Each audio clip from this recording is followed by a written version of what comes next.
I took a video from my balcony of just the smoke and flames just engulfing the whole side of the building. It was really terrifying. Nearly 100 people are out of their homes after a fire erupted in downtown Salt Lake City. How people living there say they escaped with their lives. Advance payments of the child tax credit begin to roll out starting next month. And if you didn't file taxes last year, you stand to miss out.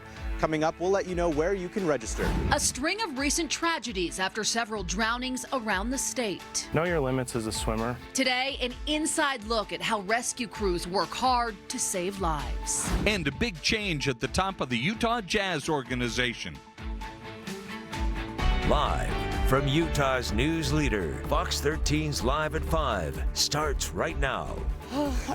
So I woke up to banging on my door, like muted yelling. Almost 100 people in Salt Lake City are left wondering where to turn now after a massive fire this morning at a condo complex. Thanks for joining us. I'm Bob Evans. And I'm Kelly Chapman. Fox 13's Sydney Glenn joins us live from the damaged building at 425 South, 1000 East. This is right near the University of Utah. Sydney. Yeah, so on the front of the building, you're still seeing fire trucks nearly 12 hours later. But we decided to come around back so you could get a really good shot of just the damage you can see on the roof. And in some video you're about to see, you'll see just how bad it looks inside. 425 South, 1000 East. Standing there, the apartment fire. The top 2 floors are on fire, and there is wood falling down. As flames grew, Oh my God. people scrambled to get out. We've had multiple calls on this. This is what Lexi Bradfield woke up to You're asleep one minute and the next your whole building's on fire. as she watched in horror. I run out into the living room. I see people climbing down from the upper balconies onto mine, and I had some people running through my apartment, and there's just smoke everywhere. She's now trying to piece together what happened. I couldn't hear any alarms or anything, so I just got up all confused, looked out my window, and there was like 6 or 7 fire trucks outside. And she's not alone. And I was like, oh my God, grab the dog. Yeah. Let's get out. Now getting a look inside, looking at what is left of where they called home. Like, I could barely throw on some clothes and grab my keys in my bag. Like, I could barely remember that. It was just super hectic and scary. These now former residents are wondering, what's next? And we see these flames and we're like, we better call the insurance company. Many people were able to come by earlier today to go inside and get some of their belongings before it was completely boarded up. No one will be staying here tonight. That's about 100 people who are displaced. The Red Cross is helping those people, offering food and shelter. We have more information for you over on fox13now.com. Live in Salt Lake City, Sydney Glenn, Fox 13 News, Utah. Sydney, thank you. The condo was built in 1972 and did not have a central alarm system. Many people were woken up by neighbors or firefighters. 4 firefighters were injured. 2 of them were treated at the hospital. 6 people and 6 pets were rescued. The cause of the fire is still under investigation. Fires like this certainly a good reminder about one of the most important things a renter can own. That's renter's insurance. Experts say when you are picking an insurance policy, be very specific with which items you want covered. They say most policies will include your apartment or condo, and some can even cover other buildings on the property like garages or storage units. But each policy is different, and you can ask for help from the state if you are feeling overwhelmed. They can always call the department. My division can help them with, basic questions about what kind of standard coverages there are. And we can certainly get them in touch with agencies and different carriers. To contact the Utah Insurance Department, go to fox13now.com. A former Salt Lake City school board member charged with rape and possessing child pornography was in court this morning. 29-year-old Joel Organista was arrested earlier this month after resigning his position with the school board. This morning, Organista's defense attorney argued why he should be released. As far as being a danger to society by being released, I don't see that, and we can certainly stop any contact he has with the internet and that alleged risk. But the Attorney General's office disagrees, saying there isn't a way for them to monitor or control what someone searches on the internet, other than through a random encounter with law enforcement. Organista is set to face federal charges tomorrow. His next hearing in state court is scheduled for August 16th. A police chase this morning led to the arrest of a man in connection with a sexual assault and kidnapping in Salt Lake County.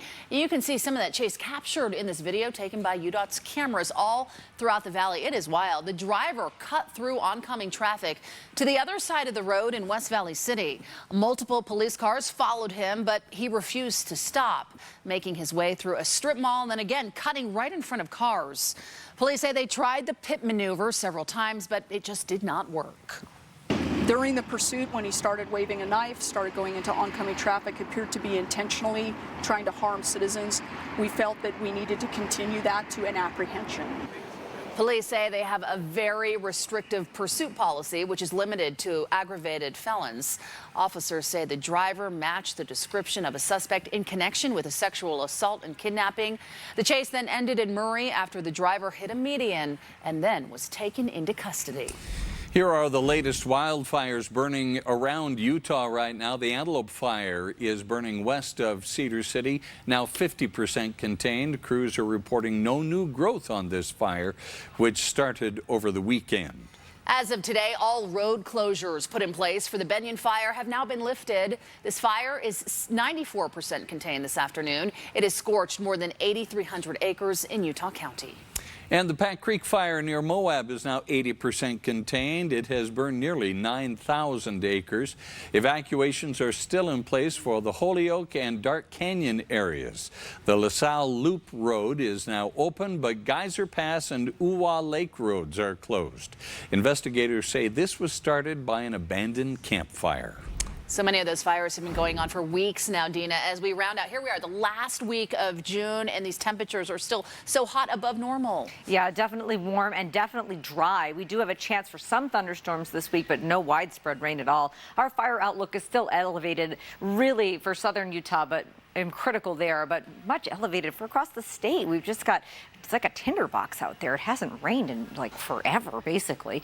Look at the Ogre Mountain camera right now. We've got the low levels of the Great Salt Lake. You can just see how dry everything is, and the smoke and haze, some of that's in the air too.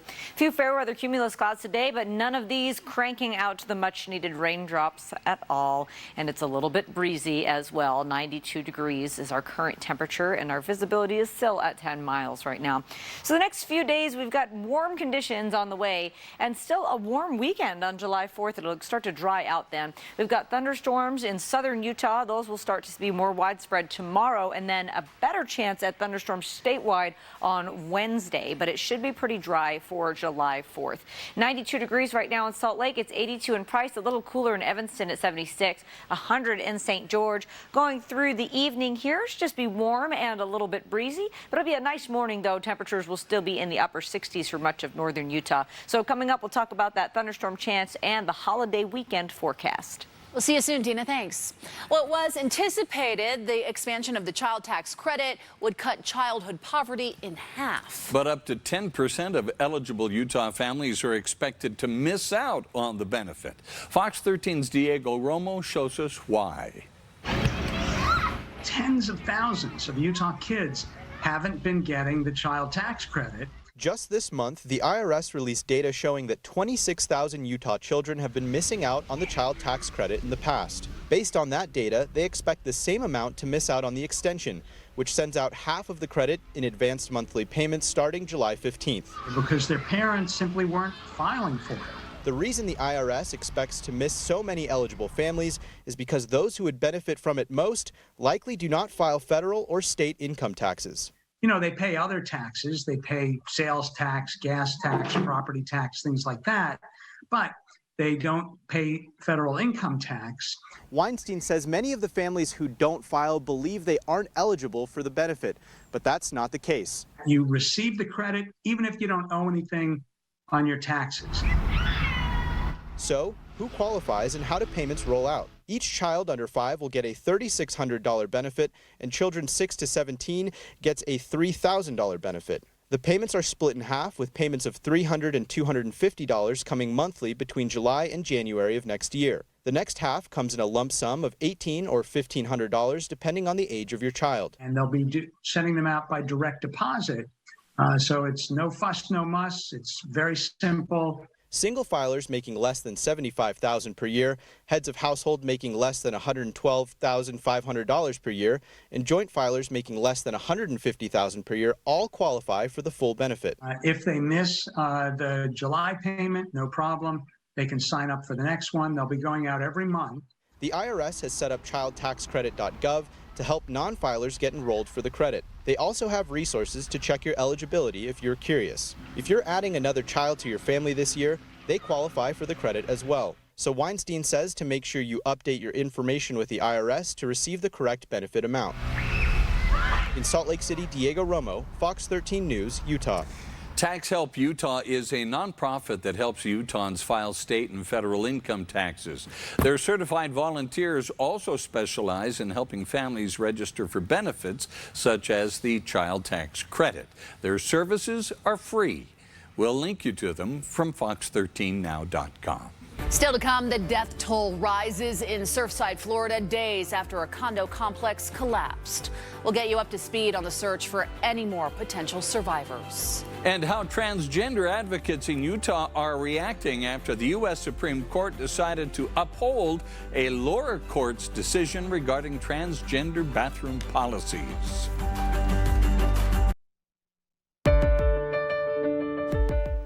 More than 2,700 doses of the COVID-19 vaccine have been administered in Utah in the past 24 hours. Nearly 1.4 million people are now considered fully vaccinated. That's nearly 54% of eligible people in the state. Utah saw an increase of 254 new cases of the virus today.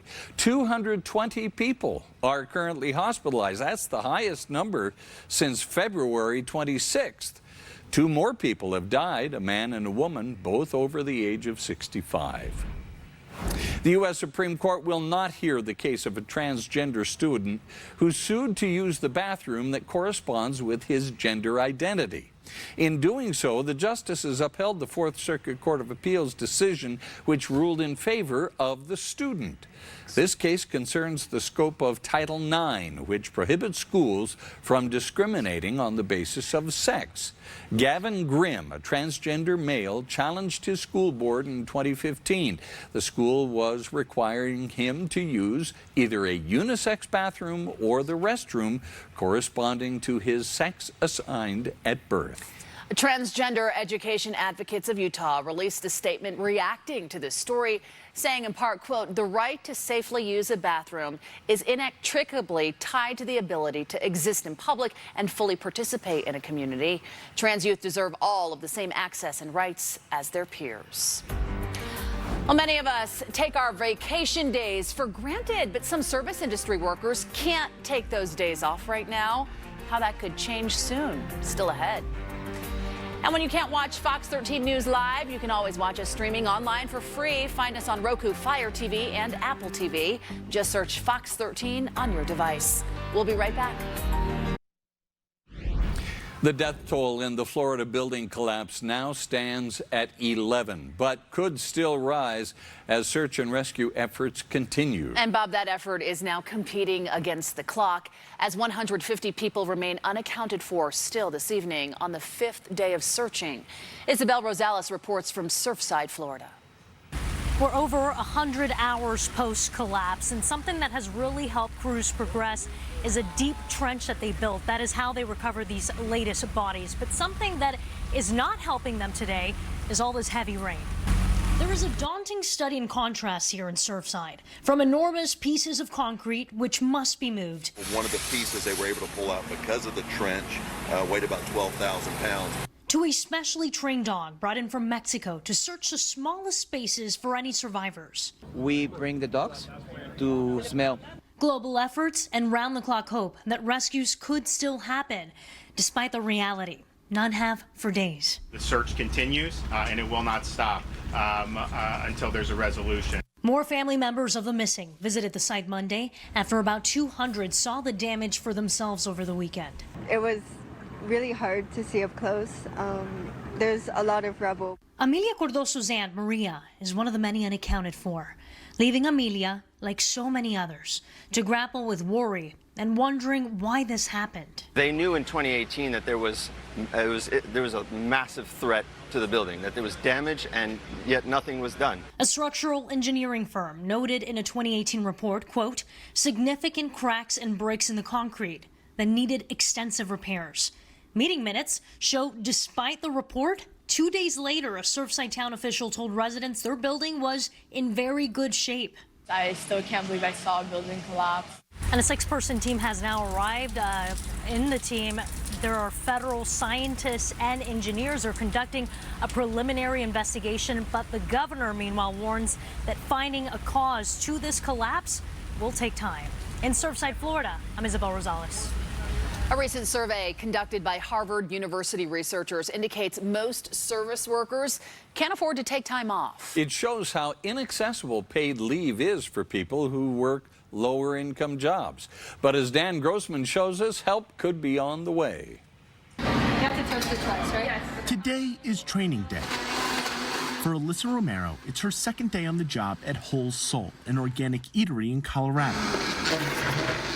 To her, that means a chance at a fresh start. It's a big change. A better start.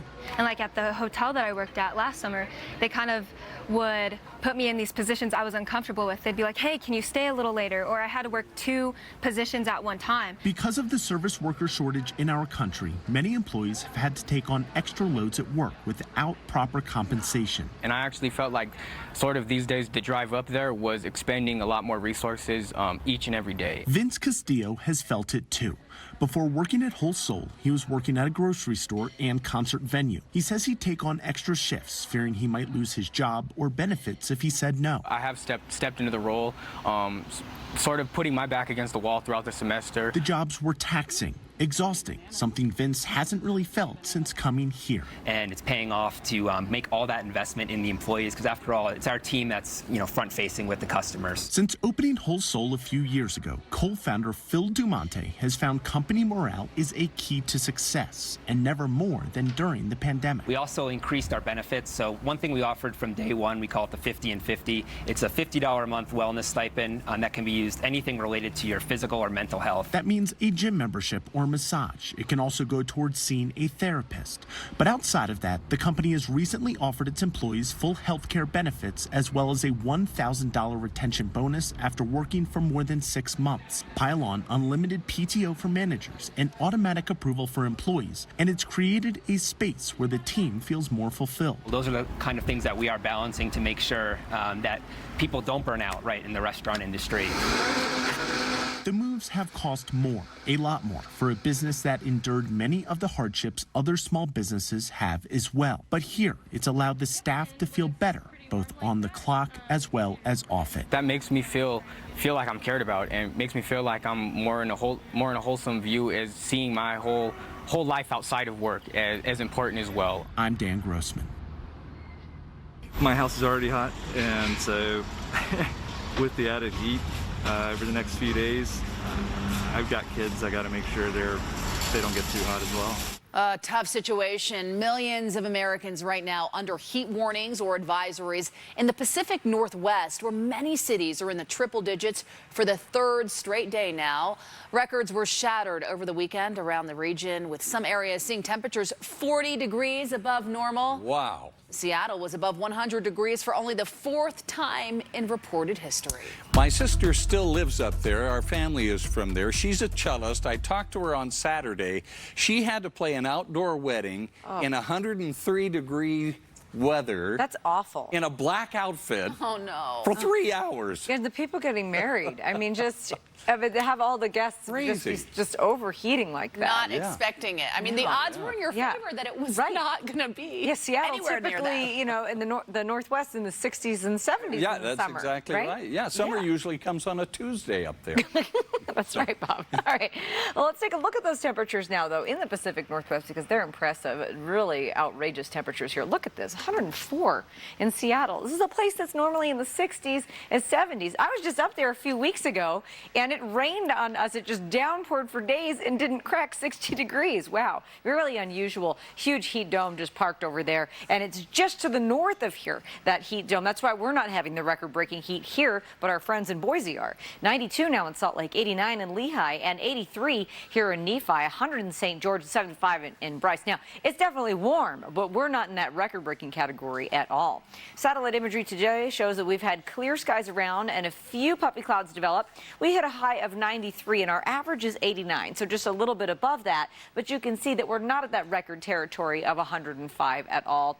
The bigger picture, though, I want to show you what's going on over New Mexico and over to the great state of Colorado, so you can see this precipitation here. Now, normally, we see our weather move right from west over to east, but sometimes you get this backwards flow on the underside of an area of high pressure and the Gulf of Mexico moisture, and when you have that southeast flow come in, it allows for the moisture to move upward. So we'll start to see thunderstorms in southwestern Utah, especially tomorrow, and an increased flash flood risk, and then the rest of us, it'll start to spread northward on Wednesday afternoon. So there's actually a chance for a little bit of rain and some thunderstorms, so that'll bring us some relief.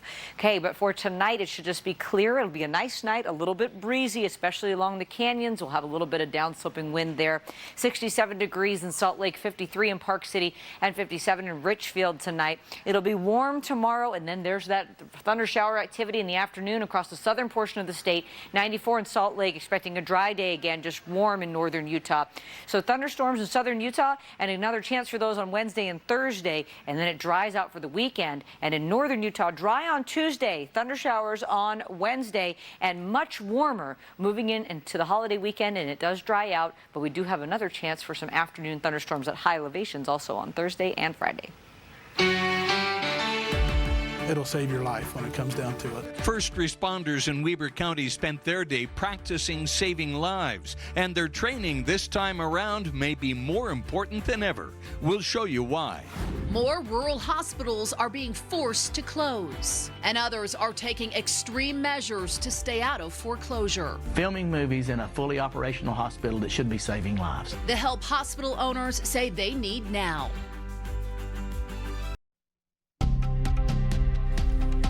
United Airlines is close to buying $30 billion worth of new airplanes. That's right. Reuters says the company will be buying up to 200 Boeing 737 MAX jets and 70 A321neo planes, all coming from Airbus.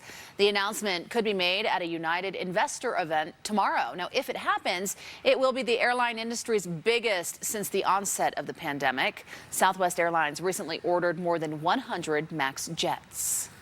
A major theme park company is sweetening its offer for summer workers. Six Flags Entertainment says it'll pay a cash bonus of $500 to $1,000 or more to seasonal team members employed as of July 1st who work through September 6th. The company wants them to know how much it values their contributions as it ramps up for one of its busiest periods. The company says every Six Flags park has safely reopened now and hopes the bonus will attract new employees. That's a nice bonus there. Yeah. A rally in tech stocks pushed the NASDAQ and S&P 500 higher today, but losses on the Dow made for a mixed market. The Dow dropped 151 points to close at 34,283. The NASDAQ added 140. The S&P rose 10. As you can see, one of the vehicles ended up inside the building. A Utah business experiencing deja vu for the second time in less than a year. A vehicle wound up inside the restaurant. Coming up, what sent a truck careening into the building this time? The state is pushing to block video of animal rights activists breaking into a factory farm from being shown to a jury. I'll tell you why.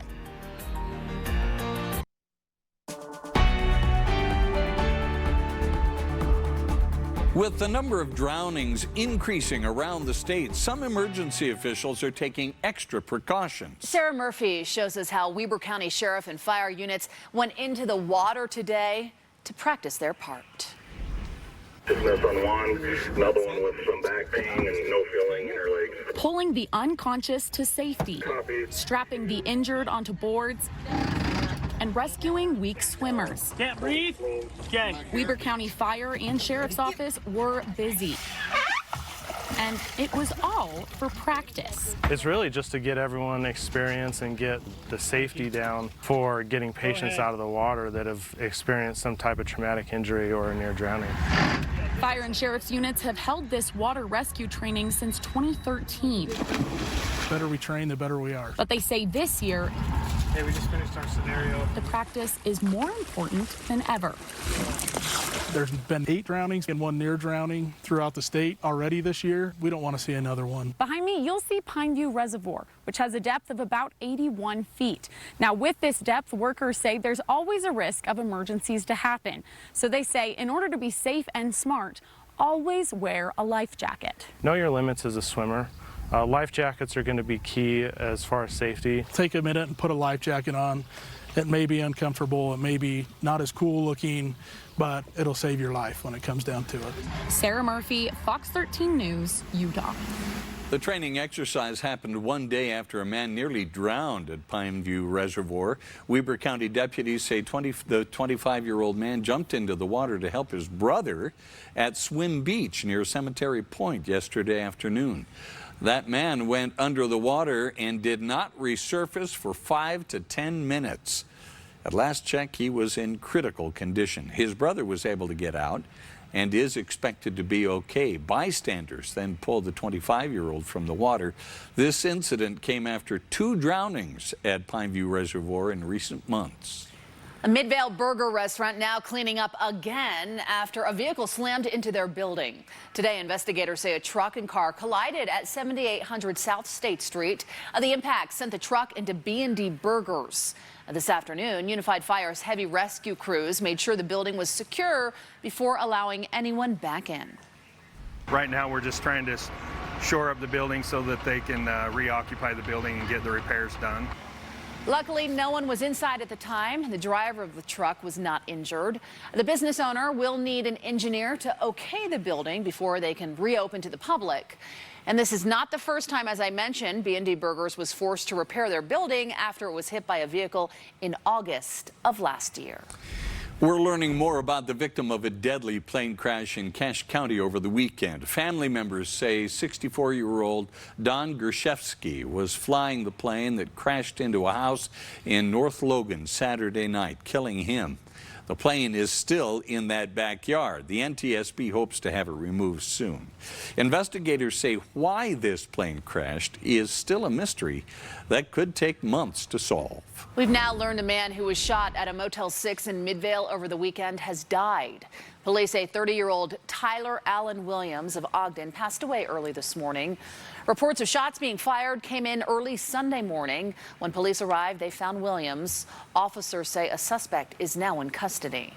In Beaver today, a judge is deliberating whether animal welfare activists can offer a unique type of defense for the crimes they're accused of. It involves a high-profile break-in at a factory farm in Milford. Fox 13's Ben Winslow has more. The Utah Attorney General's office is asking a judge to block a pair of activists from offering a justification of their actions or even showing a jury a video of it.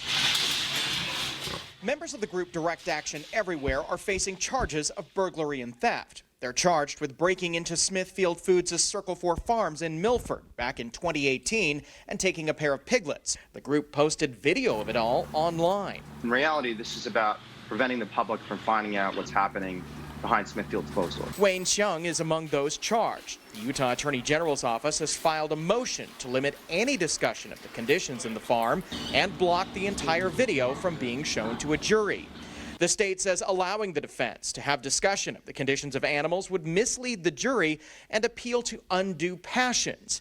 The Attorney General's office goes on to say the court would be left to instruct the jury that references to those conditions and the ultimate plight is not a defense to criminal conduct, leaving the jury confused. Their main intention has been to stop us from criticizing Smithfield. And this is part of a broader pattern, including the state ag-gag law, where the industry has tried to suppress accurate, truthful information about the horrible conditions animals are enduring and the real risk to public health. The Utah Attorney General's office declined to comment, but its filings show it's trying to limit the defense to whether or not the activists broke into the farm, something that's clearly on video.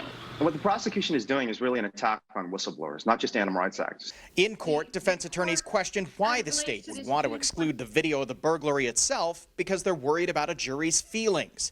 I think normal people can watch that without going completely bananas. Allow the parties to hand select still photos in place of the video. The judge says she'll consider the arguments before making a ruling. The court does not intend to make any decisions based upon the embarrassment of a particular party or convenience or anything that is not a legally sound basis. The activists are pushing for a jury trial. Now, another interesting thing came out of court today. The defense is asking the judge to force Utah Attorney General Sean Reyes himself to issue a declaration about whether anyone from Smithfield Foods has contributed to his political campaigns.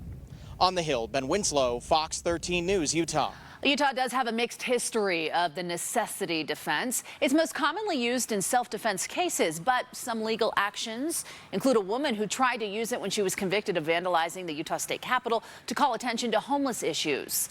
Environmental activist Tim DeChristopher tried to use it in federal court after he was convicted of sabotaging an oil and gas auction. He was blocked from calling attention to climate change. Now, prior to Utah's medical cannabis laws, it was also cited for marijuana possession for people who claim to be patients. Still to come, rural hospitals are shutting down at alarming rates, and there are concerns it's costing people their lives. The extreme measures some hospitals are taking to avoid foreclosure. And it's been warm, breezy, and dry. Is it ever going to rain again? It looks likely so. We'll have your forecast, but first, here's today's almanac.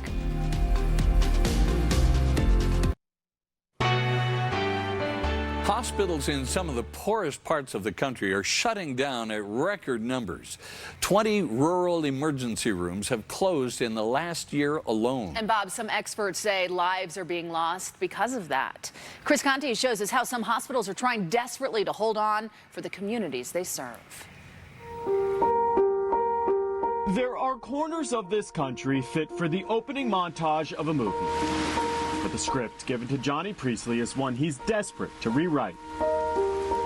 It's almost discriminatory. The 52-year-old bought Cumberland River Hospital in Salina, Tennessee 2 years ago. He was briefly able to open it last year before having to close. Fully functioning hospital. Pharmacies even still staffed with full medicines. With COVID cases in this county of 7,600 people spiking last fall, the only ER within a 90-mile radius was gone. It is insane. The people of the rural Appalachia are having to travel an hour to an hour and a half to get health care. And that's just truly, you see that in third world countries. It should not be happening here in the United States. Johnny Priestley is still waiting on nearly $2 million in reimbursements from insurance companies.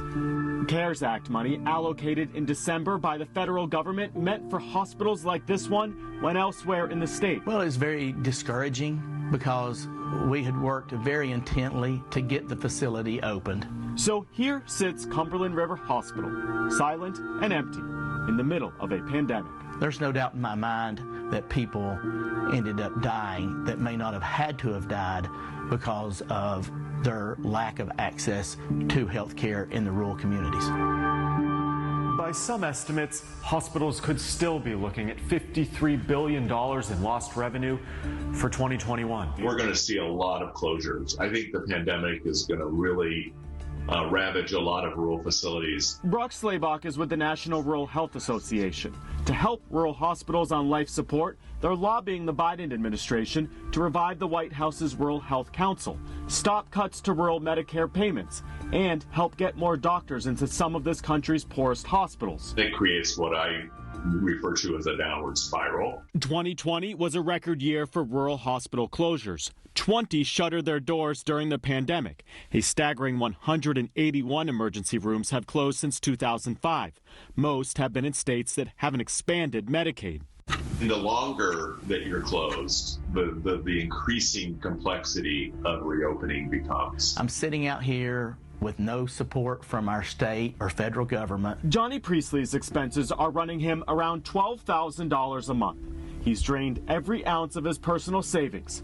So to keep from foreclosure, he started renting the hospital out to movie production crews. Filming movies in a fully operational hospital that should be saving lives. When hospitals across America are forced to become movie sets just to stay alive, people like Johnny Priestley can't help but wonder how the script for a horror film became a real-life nightmare. We just need the federal government to step in and say, we've got to reopen these facilities. In Salina, Tennessee, I'm Chris Conti.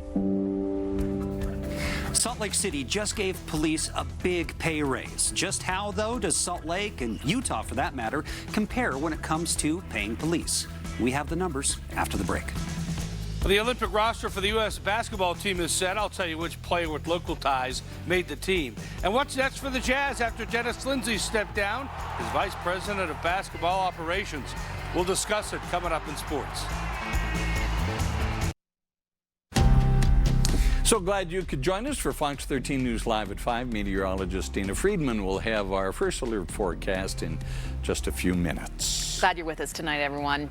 The Utah Highway Patrol now asking drivers to slow down after stopping one motorist for going more than twice the speed limit on the freeway in Orem. Yeah, this is amazing. UHP Major Jeff Nyberg tweeted, this driver was going 145 miles an hour, even though the speed limit in that part of the freeway was 70. Wow. Nyberg wrote, at last week's press conference, we asked for the public's help with slowing the speeds down on the freeway. This was not what we were talking about. We can do better, he wrote. After losing 63 officers to retirements and resignations, Salt Lake City Mayor Aaron Mendenhall announced big pay raises for the capital city's police department over this past weekend. Today, Fox 13's Max Roth goes in depth to show how much police in Salt Lake City and beyond are paid.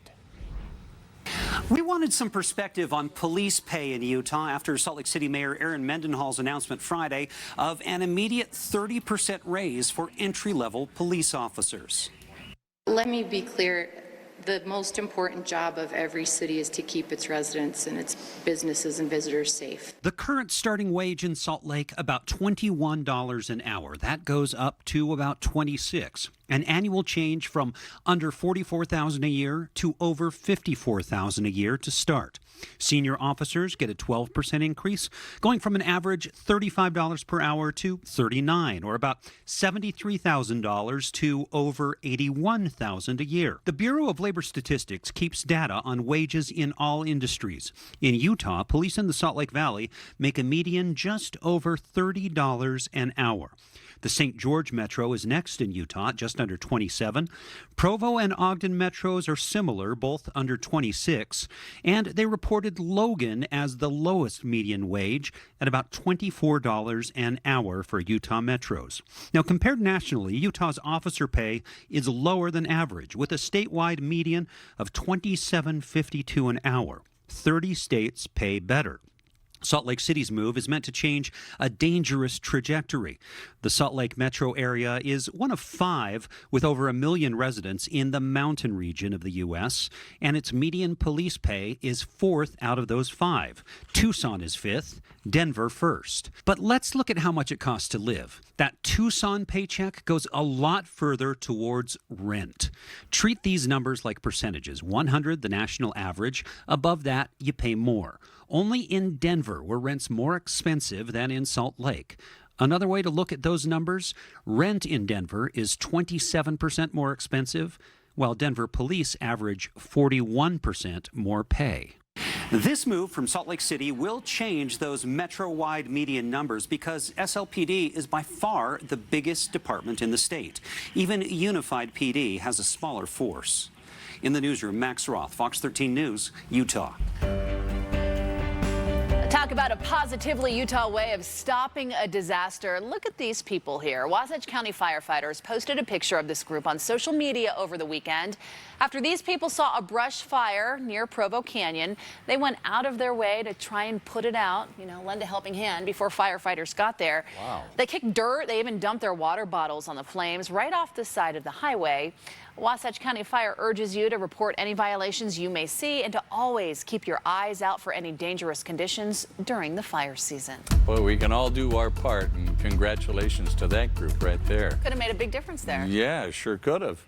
Hey, the heat wave up in the Northwest, is that headed our way again, Dina? No, we have a different set of circumstances bringing our heat on the second half of the holiday weekend. But the heat dome that's off to the north, we'll show you some numbers here, but it's pretty locked in place to where it is. Deer Valley, a mountain camera right now showing you how low our water levels are here at Jordanelle Reservoir. Wow. And so here's what Bob was talking about, this heat that's up in the Pacific Northwest. You can kind of see it cornered up here in Seattle and up into Idaho and Oregon. We've got temperatures there around 100 degrees. And this area of high pressure that's here is just meandering off to our north. So we're not seeing the intense heat here. We're just off to the south of it, even though Boise, just 5 hours north of here, well over 100 degrees today. This afternoon, though, sunshine and a few fair weather clouds starting to develop, but we're not getting any rain out of those. It's still pretty warm and dry. 92 in Salt Lake. It's still nice in Park City. 77 there, not bad. 87 in Provo. Temperature around 100 in St. George. We're in the 80s in Green River and 95 over in Elko. The average high for today is 89. We did hit 93, but our record, we are not in jeopardy here. It is 105, and we're not close to that. Here's the big picture, though. Across the western United States, you can see that there's precipitation over New Mexico and getting into that Four Corners area. Now, this is all going to start moving into southern Utah. So by tomorrow afternoon, as we have high pressure off to our east, and we have this southeasterly flow, because flow around high pressure moves in a clockwise direction, so you can see how that's going to circulate up. We'll start to see that increase in moisture, especially across southern Utah, where there's elevated flash flood risk as well, especially across the southwestern portion of the state. Now, statewide on Wednesday, we have a much better chance at getting some convection, in other words, thunderstorms to fire. So that'll be really exciting. Have a change to some weather on Wednesday afternoon. Keep your eyes to the sky for good clouds, definitely. 67 degrees, though, tonight. Clear skies. Those clouds will start to diminish as the sun goes down tonight. 60s in Salt Lake, 78 in St. George. Now, tomorrow, there's the thunderstorms in the afternoon across the southern portion of the state. Still hitting the 90s in St. George. 94 in Salt Lake. Should be mostly sunny in the northern half of the state for tomorrow. So southern Utah, you've got the thunderstorms tomorrow. Watch out for that flash flood potential. No watches just yet. And then it dries out on the holiday weekend for July 4th, around 100 degrees. And then in northern Utah, the best chance for storms is going to be on Wednesday, and then some high elevation storms Thursday, Friday. Hot and dry on the July 4th weekend. We haven't pulled the 100 out yet, but wouldn't be surprised to see that happen in the next couple of days. So it'll dry out, but best chance for rain around here is going to be Wednesday afternoon.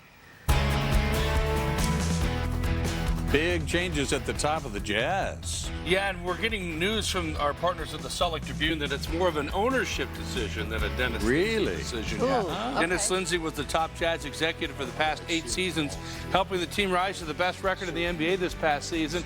He made some big moves along the way, hired Quinn Snyder as head coach, and made draft night trades to get team cornerstones Donovan Mitchell and Rudy Gobert. Lindsey said this is the appropriate time to make the transition with the organization on such solid footing. Meanwhile, Justin Zanuck will continue in his role as general manager, overseeing the day-to-day management of Jazz operations.